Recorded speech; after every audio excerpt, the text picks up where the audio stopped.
ಇವೆಲ್ಲ ಮಾಡ್ಬೇಕಮ್ಮ ಪಟ್ಟೆ ನಂಬ್ಕೊಂಡ್ರೆ ಆಗಲ್ಲ. ಏನೇನಮ್ಮ ಹೇಳ್ದಮ್ಮ ಗಸೆ ಹೋಯ್ಕೊಂಡು ಏನು ಹೇಳಿಲ್ಲ ಬಾಮ ನೀನು ಅದೇನು ಕಳ್ಸೋದು ನೀನು ಇದೆಯಾ ಮಾಡಿ ಮಾಡ್ತಾ ಇದ್ದೆ ನಿಂಗೆ ಎಷ್ಟು ಅಂತಾರೆ ನೀನು ನೋಡಿದೆ ಅವರು ನೋಡಿ ಫ್ರೆಂಡ್ಸ್, ನಮ್ಮ ಅಕ್ಕ ಇವರು ಸುಷ್ಮಾ ತುಂಬ ಕೆಲಸ ಮಾಡ್ತಾವ್ರೆ ಇವತ್ತು ಅಮ್ಮ ಮನೆಯಲ್ಲಿ. ಇವ್ರು ನೋಡಿ ಅಮ್ಮ ಹಾಯ್ ಹೇಳಮ್ಮ. ಇದು ಅಮ್ಮ, ಇದು ನಮ್ಮಮ್ಮ. ಇವರು 4ನೇ ಅಕ್ಕ ನನಗೆ, ನಾನು 5ನೇ ತಂಗಿ. ನಾನು ಯಾವಾಗಾದರೂ ನನ್ನ ಮುಖ ತೋರಿಸ್ತೀನಿ, ಸದ್ಯಕ್ಕೆ ಬೇಡ. ನೋಡಿ ಫ್ರೆಂಡ್ಸ್, ಇದು ನಮ್ಮೂರು ಹಳ್ಳಿ.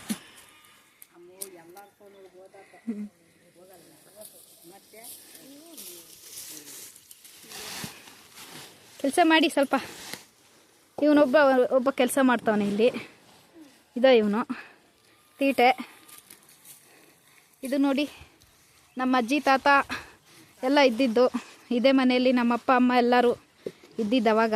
ನಮ್ಮ ದೊಡ್ಡಪ್ಪ ಚಿಕ್ಕಪ್ಪ ನಮ್ಮ ಅತ್ತೆಯವರು ಎಲ್ಲ ಇದ್ದರು ಇದೇ ಮನೆಯಲ್ಲಿ. ಇದೀಗಲೂ ಹೀಗೆ ಇದೆ. ನಮ್ಮ ಅಜ್ಜಿ ತಾತ ಅಪ್ಪ ಅಮ್ಮ ಹುಟ್ಟಿ ಬೆಳೆದ ಮನೆ ಇದು.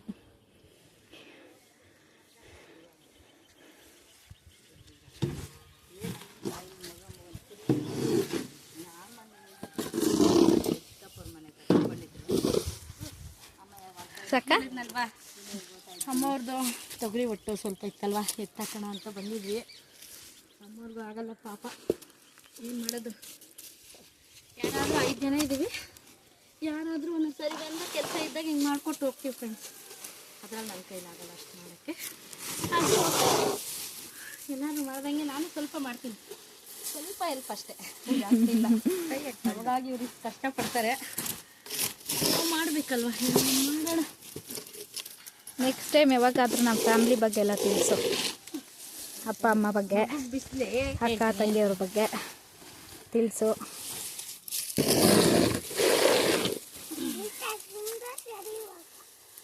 ನೋಡಿ, ಇದಷ್ಟೇ ಇಡಬೇಕು ಹಸುಗಳಿಗೆ. ಇದೆಲ್ಲ ಈ ಥರ ಒಟ್ಟಿರುತ್ತಲ್ವ, ಈ ಥರ ಇರೋದನ್ನು ಇಡಂಗಿಲ್ಲ. ಇದು ರೋಗ ಬರುತ್ತೆ ಅಂತೇಳಿ ಇಡಂಗಿಲ್ಲ. ಆ ಥರದ್ದು ಇದು ಮಾತ್ರ ಸಪ್ರೇಟ್ ಮಾಡಿ ಇದನ್ನು ಹಸು ಕುರಿಗೆಲ್ಲ ಹಾಕ್ತಾರೆ. ಇದನ್ನೆಲ್ಲ ತಿಪ್ಪೆಗೆ ಹಾಕೋದಷ್ಟೇ.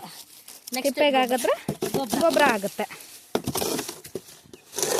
ಇದು ಎಲೆ ಒಟ್ಟು, ಇದು ಕಾಯಿ ಒಟ್ಟು.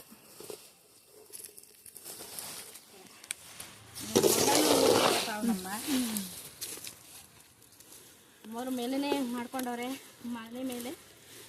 ಅದನ್ನೆಲ್ಲ ಕ್ಲೀನ್ ಮಾಡಿದ್ರಲ್ವ, ಇನ್ನು ನಾವು ಕ್ಲಿಯರ್ ಮಾಡಿಕೊಟ್ಟು ಹೋಗ್ಬಿಟ್ರೆ ನೆಕ್ಸ್ಟು ಕಳೆ ಕೀಳೋವಾಗ ಬರ್ತೀವಿ. ಹೇಳಿದ್ನಲ್ವ, ರಾಗಿ ಹೊಲ ಅಲ್ಲಿ ಕಳೆ ಕೀಳಬೇಕು, ಆವಾಗ ಬರ್ತೀವಿ ನೆಕ್ಸ್ಟ್ ಇನ್ 15 days ನೆಕ್ಸ್ಟ್.